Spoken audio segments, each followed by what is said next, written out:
Hey guys, finding the perfect gift for the food lover in your life is easy, thanks to Goldbelly. Goldbelly ships America's most iconic foods, straight from world-famous restaurants right to your door. So if you want to treat someone to Joe's Stone Crab from Miami, Franklin Barbecue from Texas, or desserts from famous foodies like Ina Garten or Martha Stewart, Goldbelly has you covered. Just go to goldbelly.com and for a limited time, get 20% off your first order with promo code GIFT. That's promo code GIFT.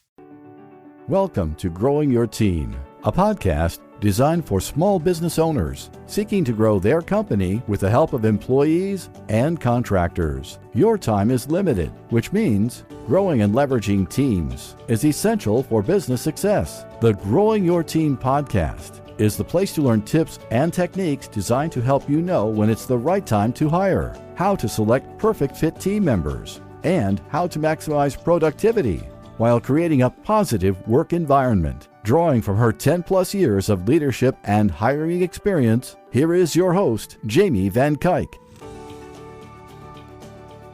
Hello, Jamie Van Kuyk here, and welcome back to the Growing Your Team podcast. Today, I have on guest Katrina Burrus. Katrina is the CEO and founder of Excellent Executive Coaching LLC, and is known for fast-tracking leaders to the C-suite and beyond, and for transforming brilliant jerks into inspiring leaders. Today, Katrina is talking to us all about brilliant jerks. We're going to learn what they are, why they're harmful for your business, and what you can do if you yourself is the brilliant jerk within your small business. So let's jump into the conversation. Hi, Katrina. Thank you so much for joining us on the Growing Your Team podcast. Can you kick us off with introducing yourself? Well, thank you. First, I'm delighted to be on your podcast. And so my name is Dr. Katrina Burrus, and I am an executive coach. And I also was a coach for the Swiss government for seed companies that are starting up. So in that role, I was helping them develop their accelerated growth and to do it as a leader and develop their teams. The other thing I do is I'm known for managing what I call affectionately brilliant jerks that are brilliant, absolutely have a fabulous expertise that the company really values, but at the same time are interpersonally blind. And the fact that they've rubbed, they're aggressive in their ways or belittling or, just a little bit toxic, that it increases turnover. People are reacting according to their mood instead of what's best for the company. So I work with those profiles that I call brilliant jerks. Right. As you were saying that, it reminded me back of my corporate days. I had this, it was a kind of like a one-off assignment where I was working with this one sales director.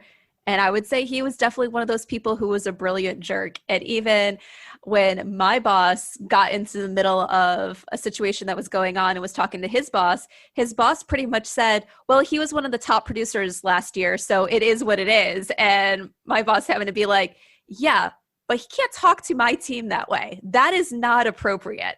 So there's always those people who do really well for the company financially, but they're just a pain to work with.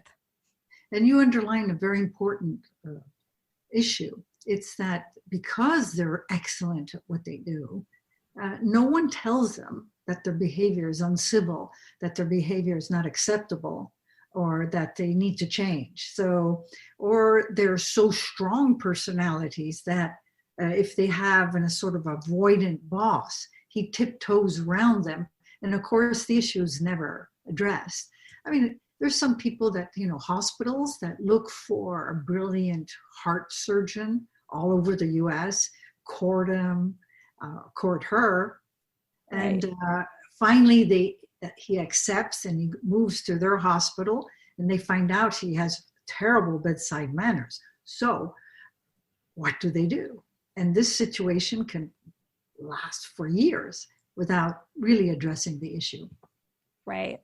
And I think this is a very important issue for small businesses. I know you work a lot with more larger businesses, but for small businesses, it's so important because of two things that can be happening. One, you might be the brilliant jerk in your company and your employees are not liking having to work for you, which produces a lot of high turnover. Or two, your company's small, you have a very low number team. So maybe there's only 2 of you or 3 of you, but that one person is producing so well, but they're making you miserable in your own company. And you're kind of going back and forth of what do you do? Because you can't easily get rid of half your workforce, especially when they're a high producer. So what advice do you have for people in those situations? So first, for the person that has abrasive ways or uncivil ways, they think they're performing extremely well. And if you look at the results, they are. But they undervalue the interpersonal as something that's not their role to do. That could be one reaction. Or they think basically they're unaware. They're unaware that their ways, how it's impacting other people. Like some people can say, oh, let's make really bad jokes or lewd jokes and think they're being very funny. And it's really affecting people negatively and or hurting their feelings. So how do we deal it? First, if they don't value it, that's one approach. And if they are unaware, that's another approach.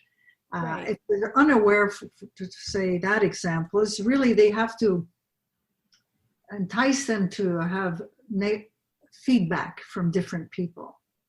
If there's somebody on top of them, meaning a boss, for example, or someone, a partner, that says, really, you got to address it, then one way is to really research how he's perceived, both in the positive and also what he could improve, instead of saying what is negative. And then bring that data back anonymously, of course. Okay, so that's sort of like a shocker for the person that are unaware. Yeah. Yeah, I will say that reminds me of this was years ago. And you say like sometimes just people aren't aware of it. My husband gave me feedback once. He goes, sometimes you get in conversations and you're very, very abrupt with your answer. Like you're very to the point, but sometimes it comes off like condescending in a way. And I kind of like blew him off. I'm like, yeah, no, that's just your point of view. Like that's not really true. And then I pretty much got the same feedback on a performance review. So then coming from someone else that I worked with, that in certain situations when things aren't going right, that I could be very abrupt, kind of condescending in my answer, like this should have been right. Like, why isn't it right? And just fix it. And I was like, oh, now that it was 2 different people. So one professional, another one personal life, like bringing this feedback to my attention, I was aware of it.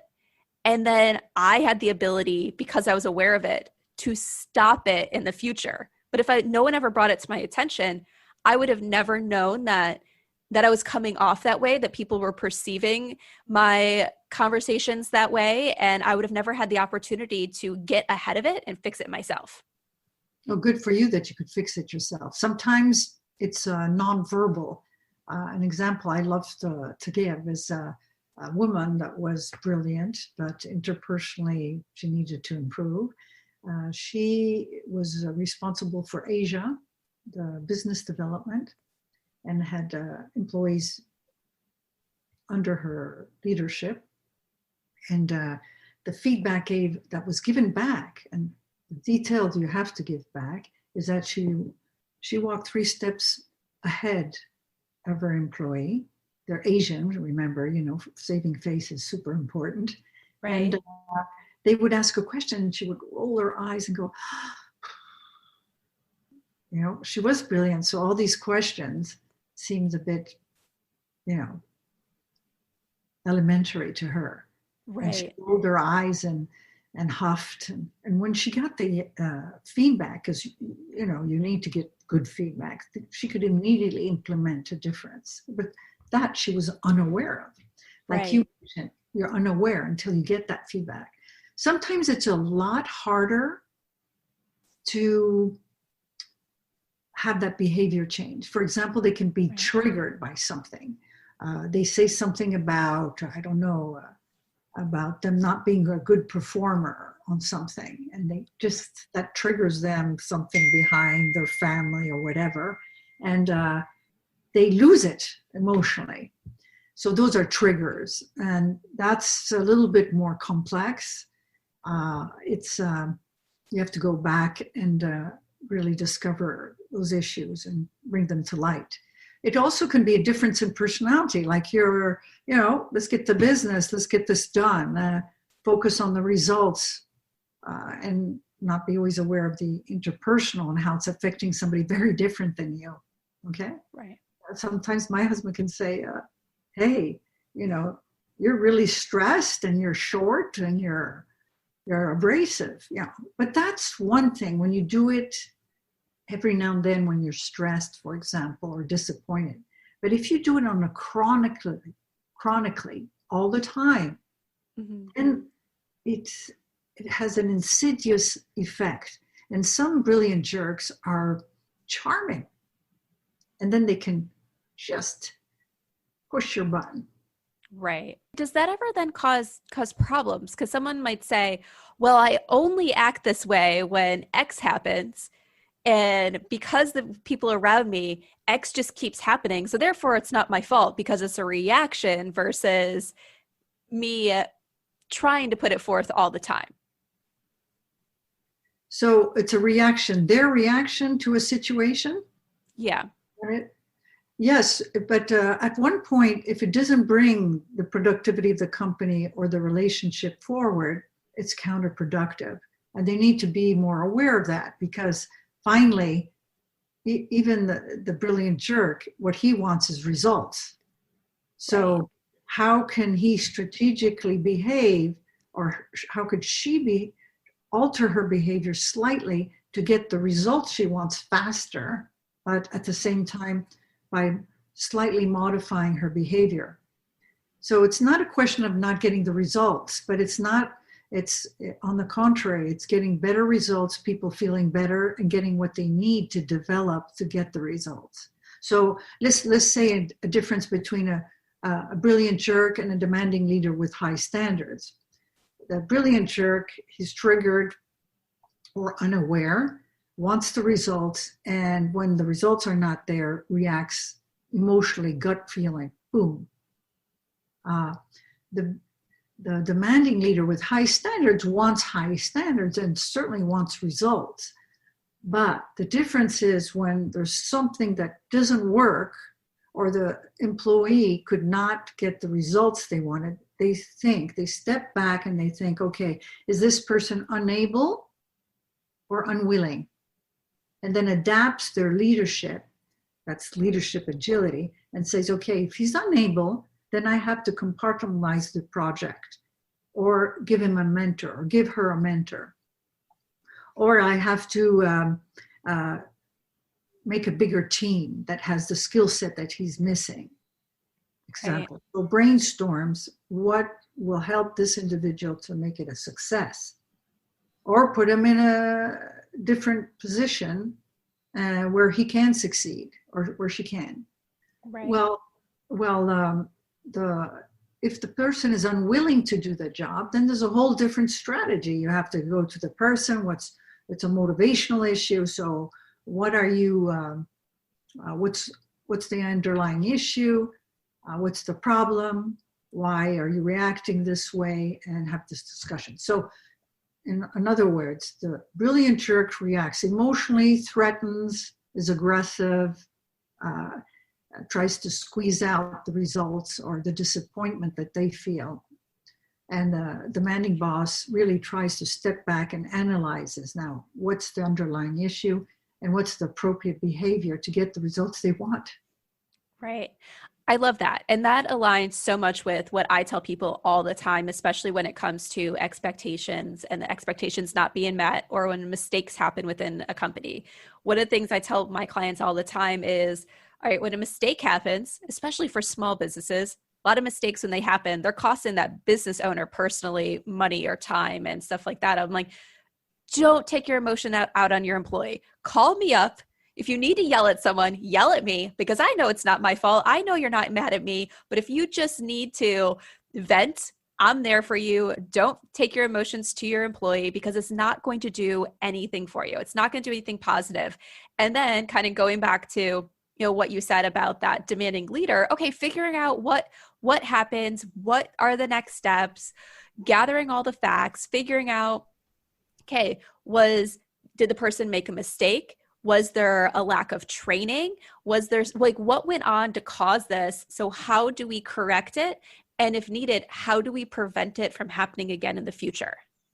So yeah, I love what you're saying, because it's so much aligned. It's great advice. What is the strategic outcome they want, and what will produce it, and create, because a leader has followers, and those followers need to be engaged, wanting to do it, see the bigger vision, and feel like the leader is also there for their success.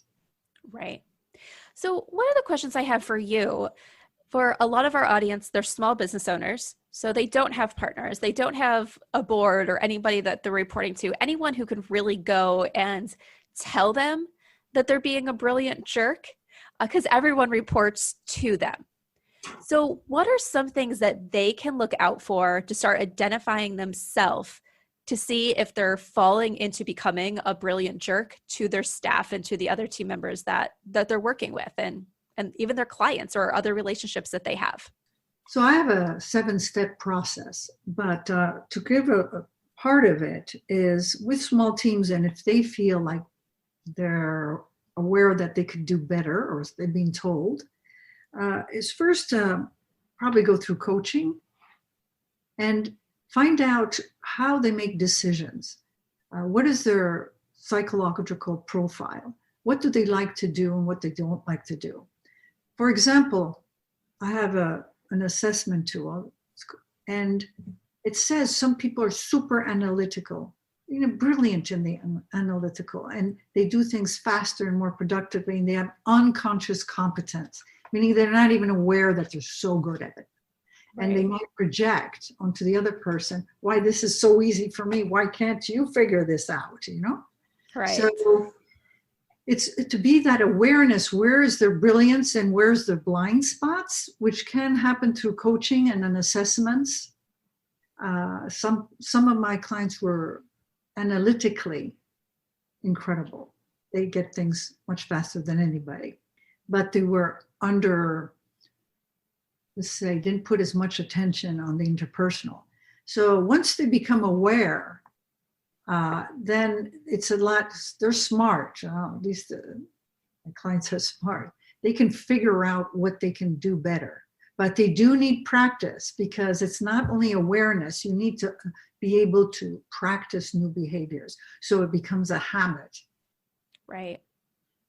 I would say that's is to develop that insight and then see them apply. And since you do a lot of teams, it's very good to have an observer observe the team and how that leader interacts with their employees, or by shadowing them, help them, not help them, but just see their day and how they interact and get immediate feedback when they increase their credibility and what they said and did that decreased their credibility.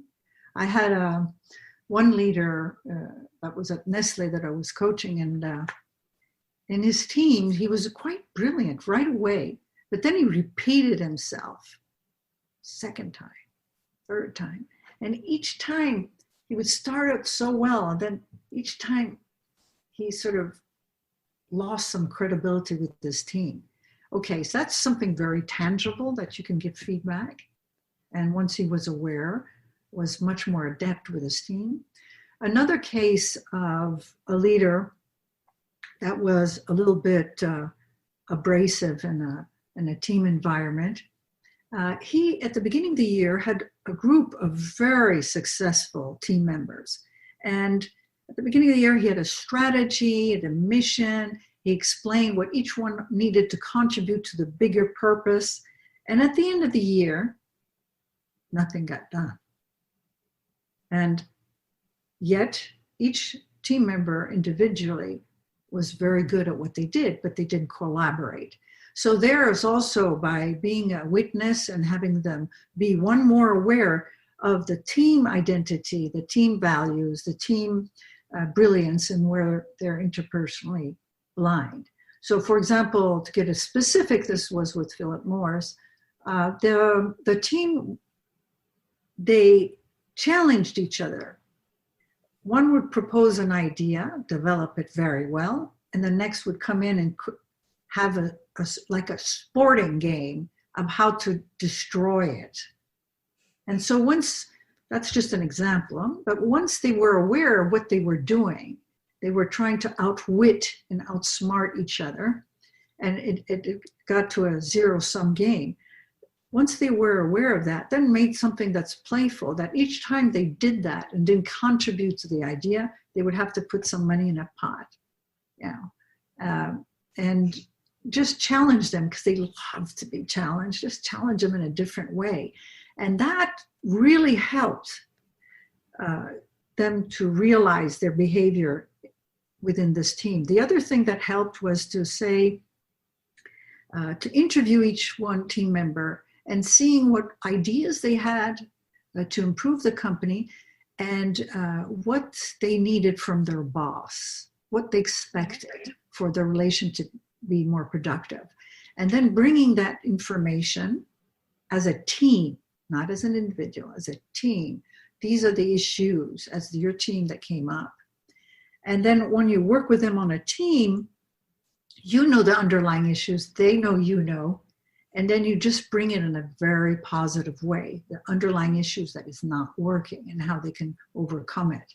So those are the different ways. One is insight again, individually, because you can't waste anybody's time. These are high achievers.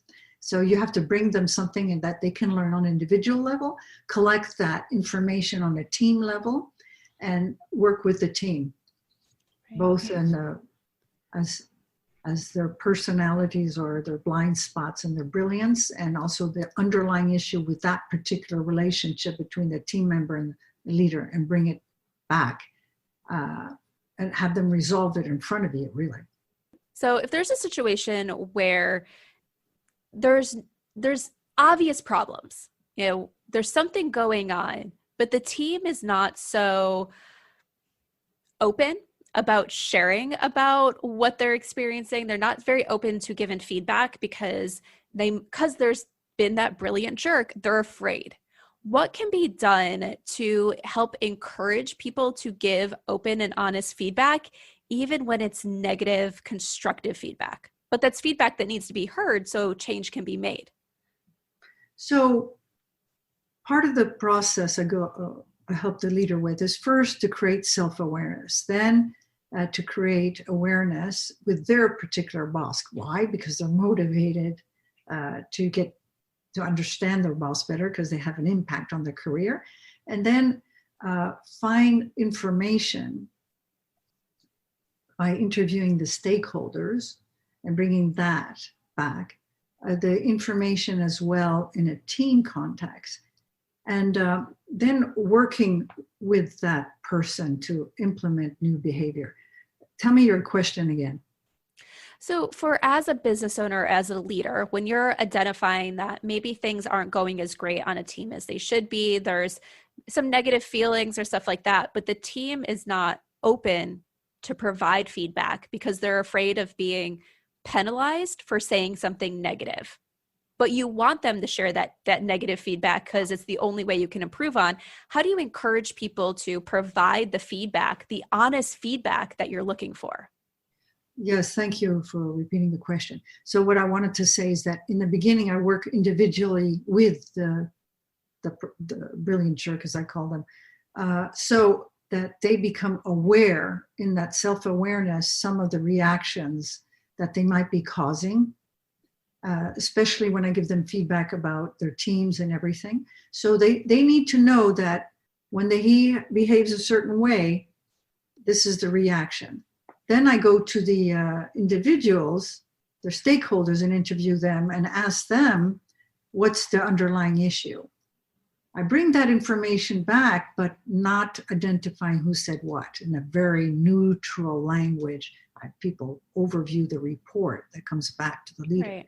So now it's like, whoa, he's aware.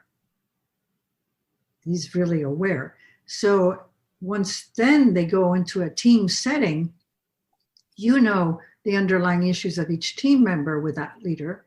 And you know that the leader's been really working on being more aware of what behavior provokes what's reaction. And then it's really, he's already, or she has already been sort of made aware that they need to listen before they react. They already need to be aware that they can't project their assumptions. And that's really on an individual level is, okay, what do you think that reaction caused? Oh, they don't have any ideas. I asked them, get me some ideas, and nothing comes back. I said, well, why do you think that could happen? What are they thinking that they're not giving ideas? Oh, because they have nothing, because they're scared. Yeah, they have nothing or they're scared. So what might they be apprehensive about? You know, you dig in and you dig in and you dig in. And you go beyond the first 2-3 assumptions to create some insight. So now they have insight, but they don't know really how to react. Okay, they're aware, but they don't know. Okay, behavior change takes time. Right. That team meeting is very important to give them constant feedback. You know, did you see that when you did this happened? Did you see, was that your objective? Now, when you screamed at him and he started, your direct report started to stutter, what do you think happened there? Right. And digging in. Right now, these are smart people, huh? Yeah. They're smart people. So if you bring them good feedback, detailed, they're aware. But it's like, whoa, awareness brings insight. Yeah.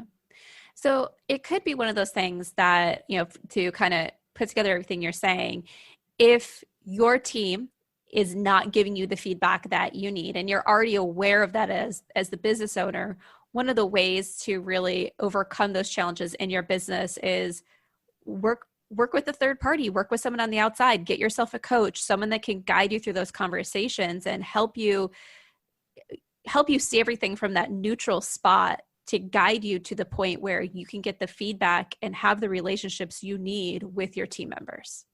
Absolutely. Very good comment. Now look at a brilliant jerk or a very toxic leader, but brilliant. And he has to talk with his boss. So the boss in that question is probably apprehensive, might be aggressive, might be scared that he'll, like you mentioned earlier, he's giving such good results. God forbid he's going to leave the company or she's going to leave the company.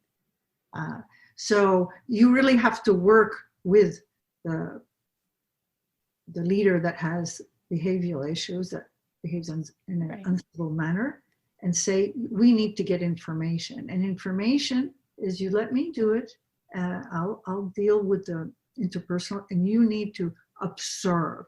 And I give them things that they need to observe.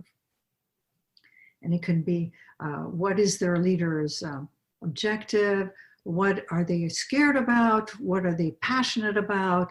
What is their mission? So they come in with, a lot of questions. So they have to listen. And with the boss, I help them discuss what is exactly their expectation of this person. What do they want to change? And how is it? What are the key performance indicators on a behavioral level?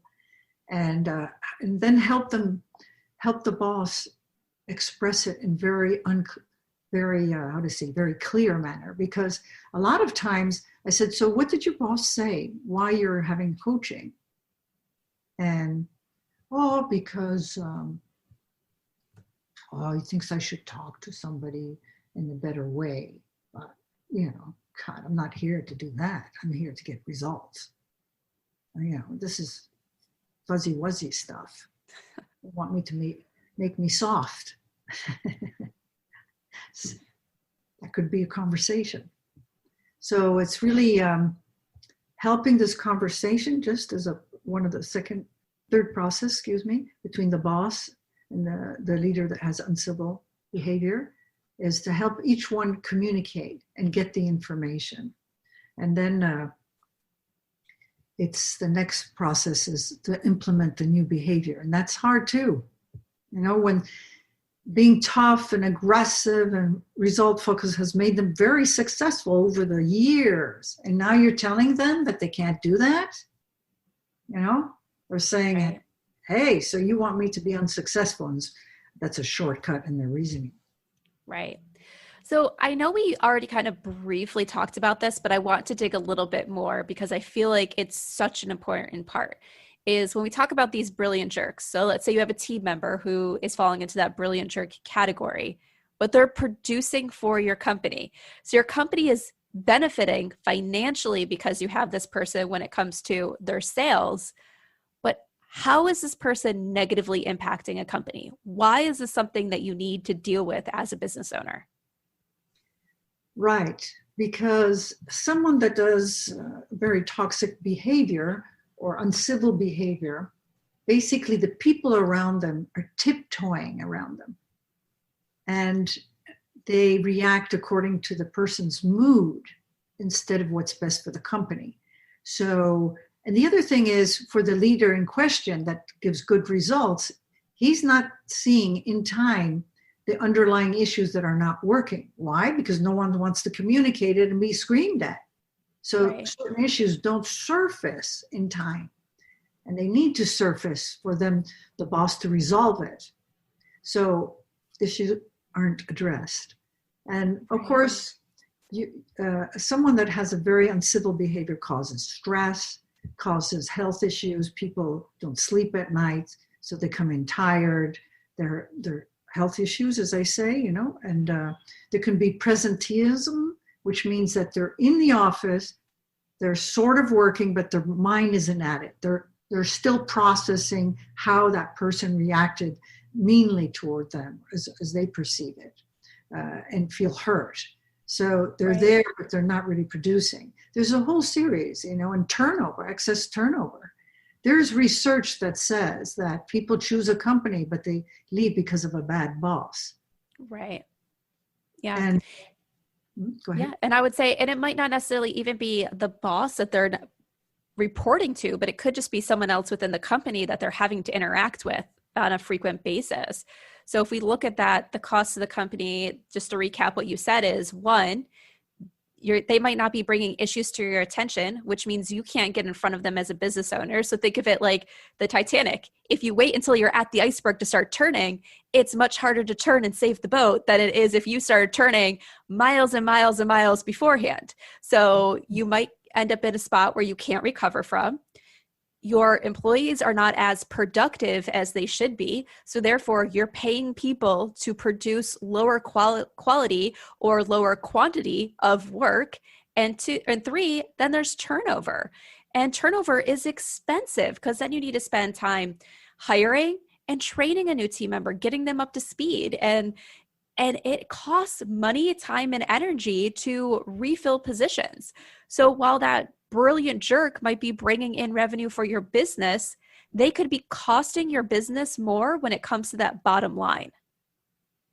Yes, and if the company has a reputation of having difficult leaders, it's a lot harder to employ people because yes. It's happened to me. It was a fabulous job in an academic institution, executive academics. Okay, so but I found out that they're not conducive to women and promoting women at all, that in fact they're machistas. So I didn't go. Right. So hiring is getting talent is even harder. Yep. Yeah. I even know from my time in corporate, there were certain accounts because of the sales directors that were over that business that people did not want to work for those accounts. It was hard to find people that wanted to work there, and people that got on those accounts would leave because it was just a struggle every day. And you don't want that in your business because especially when you're a small business, reputations matter. When you don't, especially if people don't know your company very well, they're not using your products, they're not super familiar with you. And then they go and they're asking around and people are like, oh, I used to work for them. Like, you do not want to work for that manager. You don't want to work for that boss. Like, you're not going to be able to find the talent that you need. Absolutely. But you know that there's research work that says that 74% of successful leaders have had at least one intolerable boss, one intolerable leader in their life. Yes.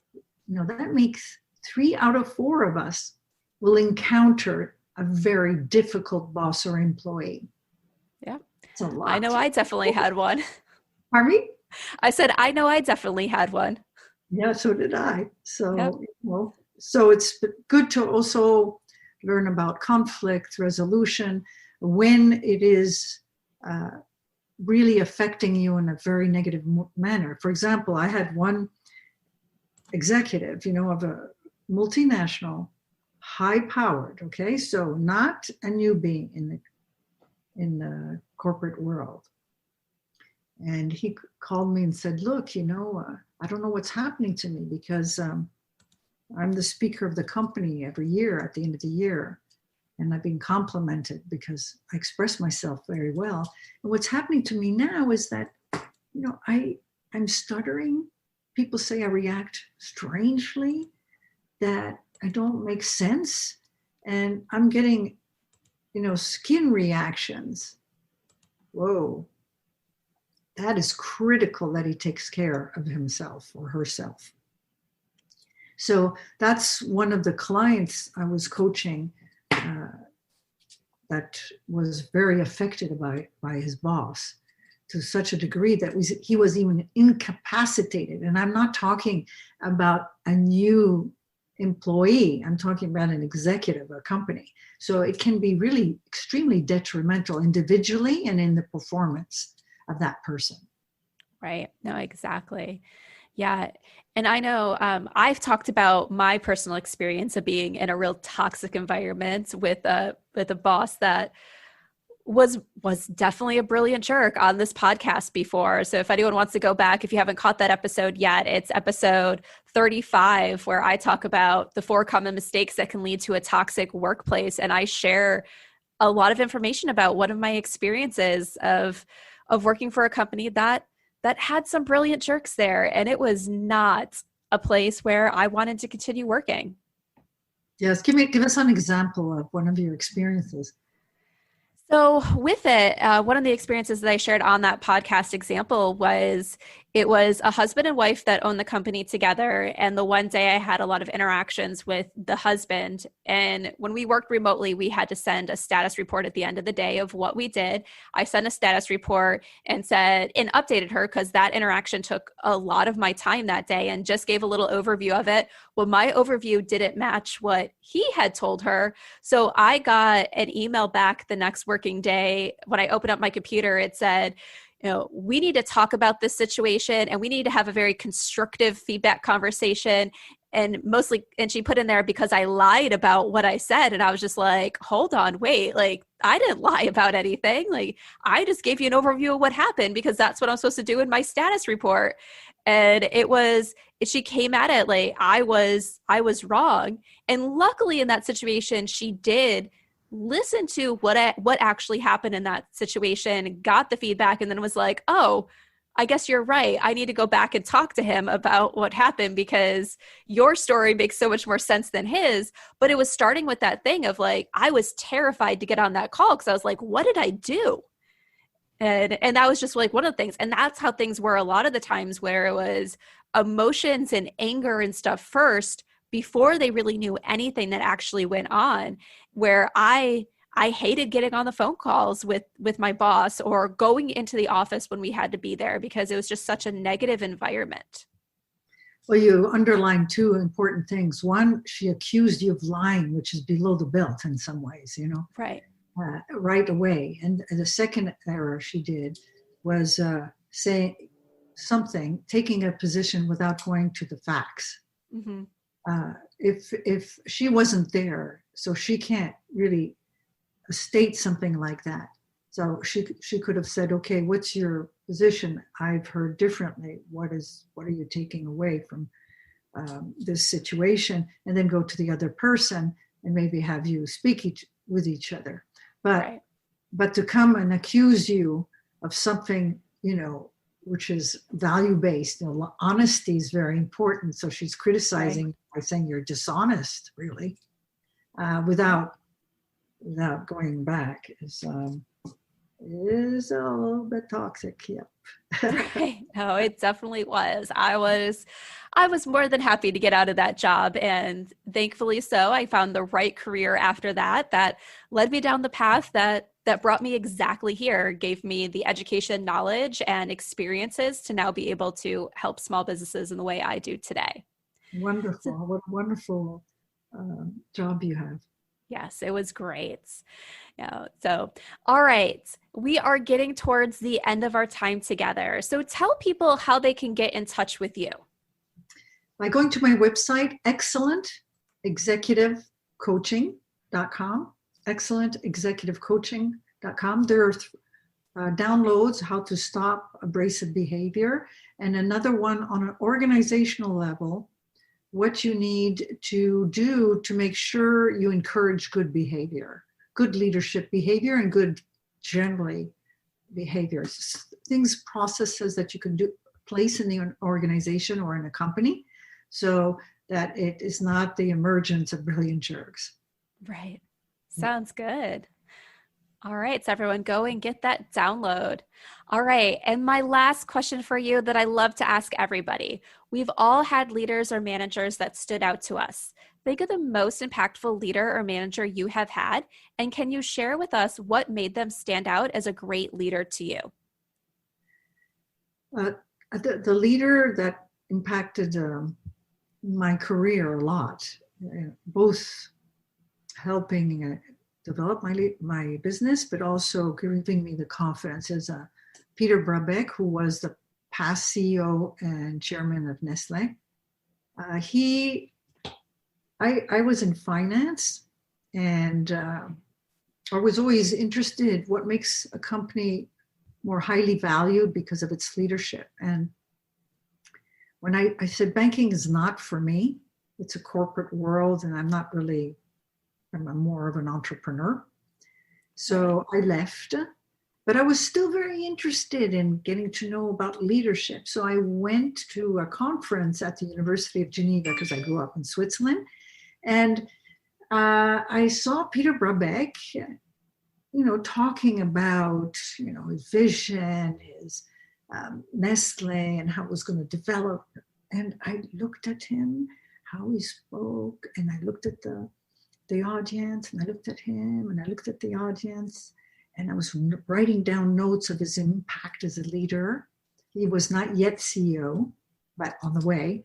And I don't know what happened, what stung me, but I sent him the letter.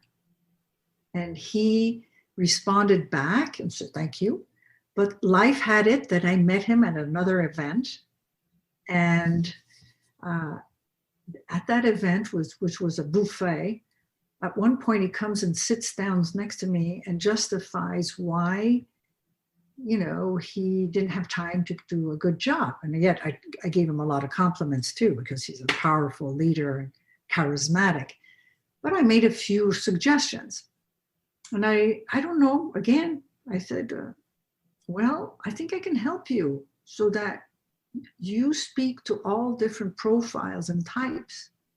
Okay. I said, okay, I'll meet you at such and such a date in such and such a place. And due date comes in. Here, I just left banking, And I see him, it was a swarm of people trying to breathe his same oxygen because he was a powerful leader, And I said, oh, a groupie, I'm not. That's why I left the corporate world. I don't want to do politics. Right. And then I realized what I was doing. My God. Then I started shaking. Oh my God, what am I going to tell him? Now I got the appointment and everything. And so, and he gave me a chance. He gave me a chance, and I started working on some of his visions and editing on his strategic vision for his top 200 people for the year and a half that followed. I would have paid to read it, but okay. So that gave me a boost, especially in the beginning when I just started my business. That gave me a boost of confidence. And he is brilliant and charismatic. And what a joy to be able to read his strategies. So I thank him today, every day. Right. What I love about that example that you shared is here is this person who is already seen as a great leader, is on his way up the ladder, and still somebody who doesn't have all the confidence, who's not doing everything necessarily right, has room for improvement, and is willing to go out there and get the support and guidance and knowledge that is needed so that he could continue going down this path. So, it just goes to show it doesn't matter what level you are as a leader. There's still more that you can learn and guidance that you can get when you let others into your circle and your sphere of influence. Very well summarized, because he did listen, and he did have a fabulous career. He became CEO, and then he became on the board of Nestle, then chairman of the board. And he's a wonderful person. Good. All right. Well, thank you, Katrina, so much for coming on the Growing Your Team podcast. It was great talking with you today. Thank you so much. You're a pleasure to talk to. Thank you. Are you ready to build the team you need to grow your business and want to do it without it requiring all your time? Then I invite you to join the Growing Your Team membership. Let's face it, as a small business owner, you're running 1,000,000 miles an hour in your business, doing all the tasks and most likely overwhelmed by all the work. You need help, but you're not quite sure where to even start. You know you need to hire support or even a whole team if you want to keep growing your business, but relying on Google for info on how to write job descriptions, find qualified candidates, delegate with ease, or manage your team successfully just isn't cutting it. Why can't you just figure this out on your own? Because hiring and managing a team is hard. They are big projects, big activities that require plans and accountability to happen well. However, imagine what goals you could achieve, clients and customers you could serve, and the revenue growth that could happen with the right people surrounding you in your business. That is exactly why I created the Growing Your Team membership. It's an on-demand training membership and community designed to give you the knowledge and support to hire and manage your team successfully without doing it alone or having to hire an entire agency or recruiting team to do the work for you. If you are ready to build the best team ever in order to grow your business to even greater success, if you're ready to do this alongside other inspiring and motivated entrepreneurs, if you're ready to dig in and be supported every step of the way, then we're looking forward to seeing you inside. Head on over to growingyourteam.com/membership to learn more. Come join us in the Growing Your Team membership. Thank you for joining us for this episode of Growing Your Team with your host, Jamie Van Kuyk.